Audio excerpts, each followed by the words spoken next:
243 seat पर चिराग पासवान लड़ेंगे, तो 243 सीट पर चिराग पासवान लड़ेंगे मतलब है कि वो 243 सीट पर काम करेंगे, एनडीए को जिताने का काम करेंगे। वो बात हम भी कह रहे हैं, हम पार्टी भी 243 सीट पर चुनाव लड़ेगी। तेजस्वी यादव जी को सोचने दीजिए, करने दीजिए। वो अभी से अपने आप को मुख्यमंत्री समझ बैठे हैं, लेकिन ना नॉर्मल तेल होगा, ना राधा नाचेगी, ना वो कभी मुख्यमंत्री बनेंगे। राहुल गांधी जी अभी परिपक्व नहीं हुए हैं। नमस्कार, मैं शिव और आप देखना शुरू कर चुके हैं आर्यन खबर। देखिए, 2025 के बिहार विधानसभा चुनाव होना है और ऐसे में तमाम राजनीतिक पार्टियां हैं जो अपने कुनबे को मजबूत कर रही है। उसी को लेकर आज कहिए कि हम पार्टी के भी राष्ट्रीय अध्यक्ष संतोष कुमार सुमन ने भी अपने पार्टी के पैरों को मजबूत करना शुरू कर दिया है। आपको बता दें कि एक दिवसीय प्रशिक्षण शिविर का आयोजन किया गया था और उसमें संतोष कुमार सुमन मौजूद थे और मीडिया को संबोधित करते हुए संतोष कुमार सुमन क्या कुछ कह रहे हैं राहुल गांधी और चिराग पासवान को लेकर, पहले आपको वो सुनवाते हैं। क्या हमारी पार्टी की रणनीति, एनडीए की क्या तैयारी है, क्या रणनीति है, किन मुद्दों को लेकर के जनता के बीच में जाना है, और खास करके आज का एजेंडा सोशल मीडिया है। जो डिजिटल प्लेटफॉर्म पर कैसे अपनी बातों को रखना है, कैसे अपने नेताओं को लाइक करना है और कैसे वहां पर अपनी बातों को मजबूती से रखना है, इस पर आज एक कार्यशाला है। कुछ हमारे टेक्निकल एक्सपर्ट्स आए हैं, उनका चलेगा, वो बताएंगे लोगों को कैसे इस पर मजबूती से हम लोग को रहना है। तो मुख्यतः बाकी और बातें होंगी, संगठन की बातें होंगी, संगठन में कैसे सुधार किया जाए, कैसे किन मुद्दों को लेकर जाया जाए, उनसे भी पूछेंगे, हम लोग भी अपनी बात को बताएंगे। तो एक तरह से कंप्लीट 2-3-4 घंटे का एक इंट्रोडक्टरी सेशन होगा और हम लोग एक दूसरे से बात करेंगे और उसके बाद हम लोग विधानसभा में भी जाएंगे, जिला स्तर पर भी जाएंगे और फिर एक आप मीटिंग चुनाव से पहले हम लोग इनका बुलाएंगे।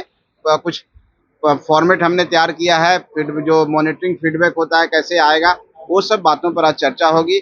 और हम समझते हैं कि मीटिंग से हमारी पार्टी को एक नई धार मिलेगी और हमारी विचारधारा को भी एक नई ऊंचाई मिलेगी, और जो कि एनडीए को भी फायदा करेगा। और आने वाला चुनाव में हमारे कार्यकर्ता सभी विधानसभा में, सभी प्रखंड में और सभी पंचायत में कैसे हों, बूथ स्तर पर कैसे हम मजबूत रहें, यहाँ से ये आज हमारे जो प्रभारी हैं वहाँ जाकर के उस संगठन को मजबूत करेंगे। इसीलिए आज हम लोग यहाँ पर कार्यक्रम किए हैं और समझते हैं कि बहुत बढ़िया मैसेज जाना है। चिराग पासवान जिस तरह से कल कारण है और उन्होंने ऐलान कर दिया कि वो चुनाव लड़ेंगे, साथ ही उन्होंने कहा कि जो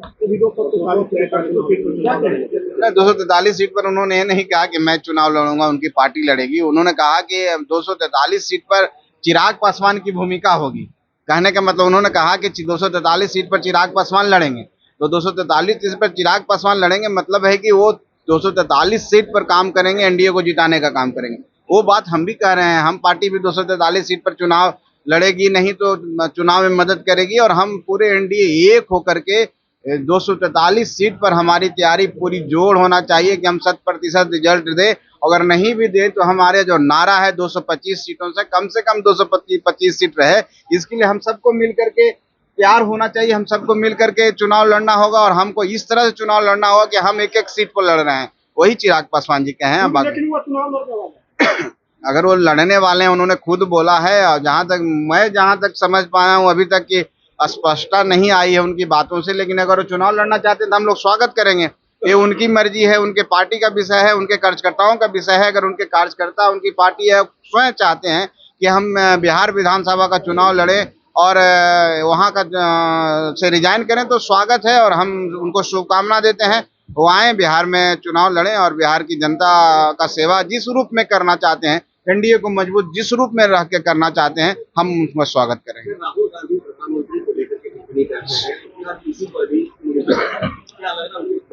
राहुल गांधी जी अभी परिपक्व नहीं हुए हैं। राहुल गांधी जी का बात, जो भी ऐसी बातें होती है जो लगता है हंसी भी आती है। जब राहुल गांधी जी विदेश में होते हैं तो अपने देश पर टिप्पणी करते हैं, राहुल गांधी या सेना पर टिप्पणी करते हैं।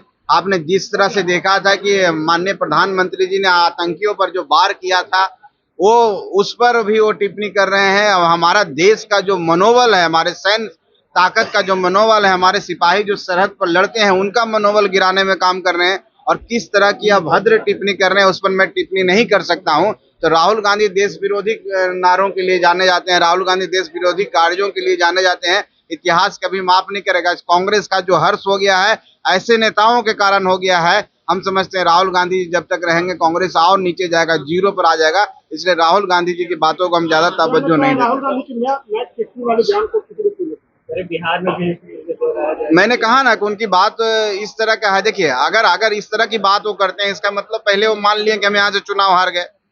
अब चुनाव हारा हुआ व्यक्ति जो मन से हार गया, वो लड़ाई में कितना खड़ा रहेगा आप समझ लीजिए।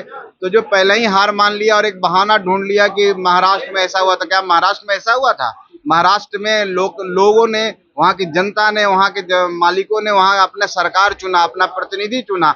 बिहार में भी यहाँ पर अपने प्रतिनिधि एनडीए के रूप में चुनेंगे और वो समझ चुके हैं कि यहाँ पर उनके दाल नहीं गलने वाली है। इसलिए इस तरह की बातें करके लोगों को बरगलाने का काम कर रहे हैं। और आज जब चुनाव के बाद जब उनको बोलने के लिए कोई पूछेगा, आप जैसे लोग पूछेंगे, तो निश्चित तौर पर यही कहेंगे कि मैच फिक्स था। तो कहने दीजिए। तो 5 सवाल भी खड़े किया है चुनाव आयोग को, 5 सवाल ने लिखित तौर पर दिए। अब देखिए, वो सवाल लिखित तौर पर दिए हैं तो उनका विशेषाधिकार है, वो जवाब तो निश्चित तौर पर देगा। उनके तरफ से भी ऐसी बातें भी आई है, उस पर मैं विशेष नहीं बोलना चाहता हूं, क्योंकि ये संवैधानिक मामला है और संवैधानिक विषयों पर इस तरह की बातें नहीं होनी चाहिए। राहुल गांधी जैसे परिपक्व ही लोग करते हैं। चिराग पासवान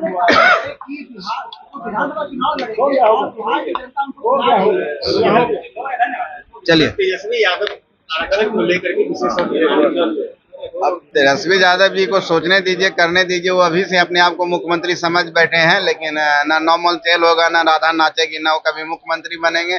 सपना देखने दीजिए, इस तरह की चिट्ठी लिखने दीजिए, उस चिट्ठी से कोई परवाह नहीं। वो तो कह रहे हैं कि आप विशेष पत्र बुलाइए, हम खुद करवा देंगे 65% आरक्षण।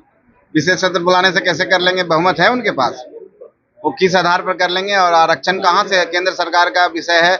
अरे उनको पता ही नहीं, संविधान पढ़ना चाहिए, उनको पढ़ने कहिए, उसके बाद इस तरह की बात करें। तो आपने सुना संतोष कुमार सुमन, जहां चिराग पासवान के 243 सीटों पर लड़ने के बयान को लेकर वो कह रहे हैं कि इसका समर्थन करते हैं। मतलब चिराग पासवान एनडीए में शामिल है, तो ऐसे में उनकी भागीदारी जो होगी वो 243 सीटों पर होगी, और ये हम भी स्वीकार करते हैं। और वहीं राहुल गांधी को लेकर भी बड़ा बयान दे दिया। राहुल गांधी को लेकर उन्होंने कह दिया कि राहुल गांधी अभी परिपक्व नहीं हुए हैं। वो अगर विदेश जाते हैं तो अपनी देश की निंदा करते हैं, और जब देश आते हैं तो अपनी सेना का। फिलहाल इस खबर में इतना ही। इस वीडियो की प्रतिक्रिया आप हमें कमेंट में जरूर दीजिएगा, और ऐसे ही तमाम खबरों से जुड़े रहने के लिए देखते रहें आर्यन खबर।